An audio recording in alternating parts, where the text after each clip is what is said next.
Assalamualaikum warahmatullahi wabarakatuh. Selamat pagi waktu di sini. Kami dari kelompok 5 Hukum Agraria ingin mewawancarai jalan tol atau ibu ini yang terkena lahannya di pembuatan jalan tol. Ya silakan Saudara Haddad untuk bertanya. Kita perkenalkan, nama saya Haddad Pristiahdim. Saya akan mewawancarai ibu yang ada di sebelah saya. Sebelumnya siapa namanya, Bu? Ibu Tuti. Menurut info yang saya dapat, katanya lahan ibu terkena pembebasan lahan untuk pembuatan jalan tol. Apa benar itu, Bu? Ya, benar.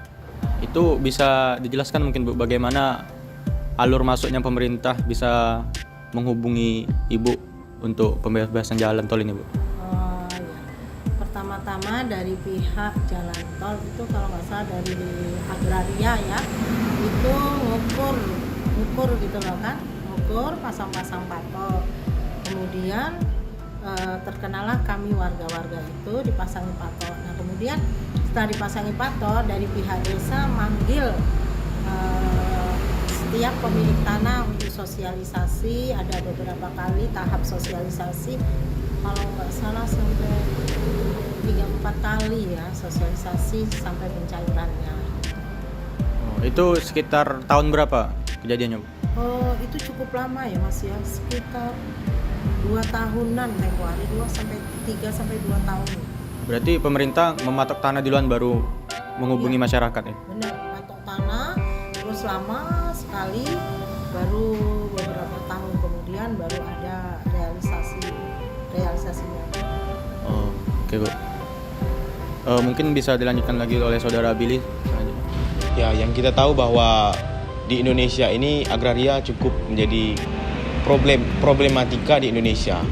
Agraria, meskipun masalah tanah, kita tahu bahwa tanah itu banyak macam-macam tanah, seperti tanah ulayat atau tanah adat dan tanah masyarakat. Tentu masyarakat di sini tidak bisa diintervensi atau tidak bisa ditekan oleh pemerintah untuk memang harus memberikan lahannya untuk menjadi jalan tol. Memang kita tak ketahui semua bahwa jalan tol ini memang proyek yang strategis, termasuk dalam PSN, yaitu proyek strategis nasional, dan memudahkan akses kita menuju ke Palembang. Bahwa kita tahu juga bahwa Kodam kita tergabung dalam Kodam 2 Sriwijaya tentunya, dan banyak juga seperti PLN dan Pertamina kita tergabung di Palembang.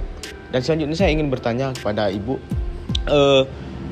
apakah setelah prosedur-prosedur yang Ibu ceritakan tadi, apakah ada sedikit intervensi atau hambatan atau tekanan dari pemerintah desa tersebut? Sebenarnya dikatakan tekanan sih tidak juga. Mungkin namanya masyarakat dari pihak milik kan pinginnya banyak, sementara pemerintah kan punya standar sendiri gitu loh. Jadi ya dengan kesadaran penuh para masyarakat ya, istilahnya gimana ya, nggak mau ribet, toh mau nggak mau juga kena kan gitu. Iya, betul. Jadi nggak bisa juga nuntut gitu. Kalau nuntut mesti ke pengadilan kan Iya. gitu. Kita masyarakat toh kayaknya kalau cerita ya menang jadi arang, kalah jadi abu juga kan gitu. Betul. Jadi ya pihak masyarakat ya kalau di sini ya saya cerita di masyarakat sekitar kita itu kayaknya sih nggak begitu masalah ya, walaupun agak ngomel-ngomel sedikit karena kan pembebasan waktu itu memang di bawah standar masyarakat di tempat ini gitu loh, harga tanahnya. Namun pemerintah udah matok segitu gitu loh. Dan bangunan juga gitu kan, pemerintah kayak saya punya standar sendiri gitu lah, punya perkiraan sendiri tentang bangunan kita. Namun pemerintah sudah punya standar sendiri gitu loh. Jadi kita masyarakat memang nggak bisa komplain sama sekali. Kalaupun komplain ya gitu kan, harus ke pengadilan, harus diproses. Jadi kita ya sudah ngikutin ini selagi tidak ada kerugian gitu loh, tidak ada kerugian yang besar. Setidaknya kalau saya hilang rumah, dapat rumah baru gitu. Namun kalau yang diisukan yang berlimpah-limpah lebih banyak itu nggak ada. Namanya ganti untung, jadi itu ganti pas istilahnya. Ya tukar, dapat sana, dapat sini gitu. Kira-kira begitu. Karena memang pemerintah sudah punya standar harga sendiri.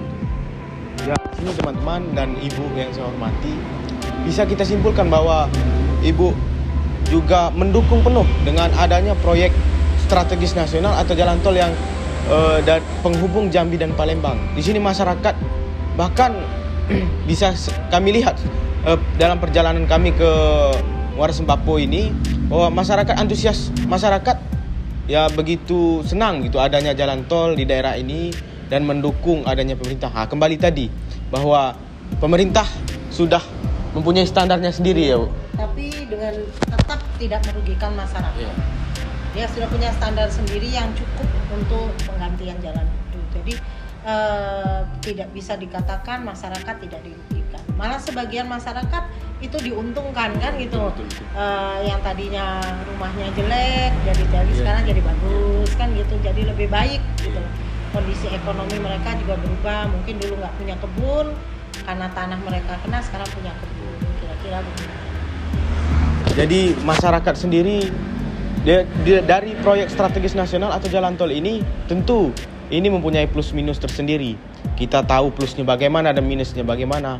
Tetapi kami sebagai mahasiswa hukum mendukung penuh pemerintah untuk membangun jalan tol dari arah Jambi ke Palembang maupun sebaliknya.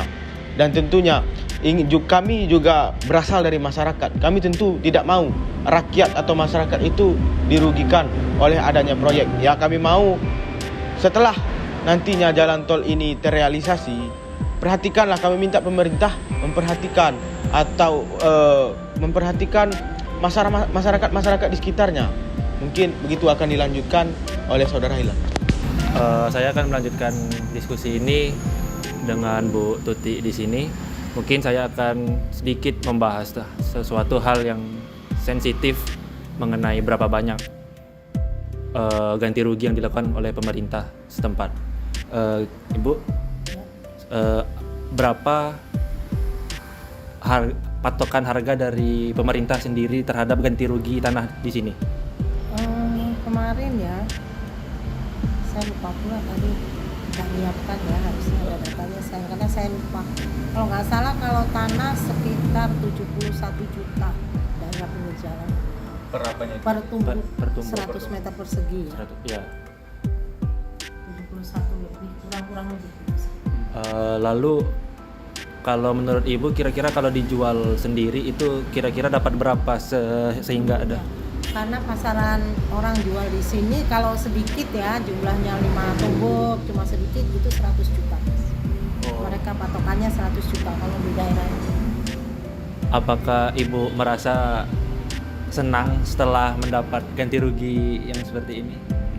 Begini ya, jadi pemerintah itu memang tanah dipatok segitu, cuma dia ini ada seperti penggantian namanya itu penggantian apa ya namanya itu ya, masa di mana kita tinggal di situ seperti uang sejarah, mungkin dari situ saling menutupinya gitu. Jadi ada masa sejarah setiap kali mereka tinggal, itu khusus rumah ya kayak saya, itu ada sejarah yang mereka bayar, nilai sejarah rumah. Jadi saya rasa itu saling menggantikan. Terus tanam tumbuh di sekitar juga kan diganti gitu loh. Sementara kalau kita jual tanah itu kan tanam tumbuh gak diganti, nilai sejarah juga gak ada. Jadi kayaknya sama aja jatuhnya. Berarti setelah adanya tol ini malah Ibu lebih senang ya? Lebih bagus. Lebih bagus. Punya ruko baru sih. Ini termasuk biaya ganti rugi kemarin. Saya berikan, kan kemarin saya ruko di sana. Baik, terima kasih Bu. Mungkin itu saja yang akan saya diskusikan, dan masyarakat di sini pun cukup senang dapat ganti rugi yang setimpal. Demikian diskusi singkat kami dengan Ibu Tuti, dan kami juga mendengarkan cerita-cerita beliau tadi bahwa seperti ada pengganti uang sejarah misalnya atau kebun, malah masyarakat yang mempunyai kebun, kami mendapat beliau menceritakan tadi malah lebih untung. Misalnya kebun tersebut tanam tumbuhnya banyak, maka lebih besar lagi ganti rugi yang didapatkan oleh masyarakat. Tentu yang sudah kami sampaikan tadi, tentu ini proyek jalan tol ini mempunyai plus minus tersendiri. Ya plusnya itu yang kami sampaikan tadi. Masyarakat yang mempunyai kebun, yang ada tanam tumbuhnya atau tanam tumbuhnya banyak di dalam kebun tersebut, maka akan lebih mendapatkan untung yang lebih besar. Demikian diskusi kami atau wawancara dari kelompok kami, yaitu kelompok 5.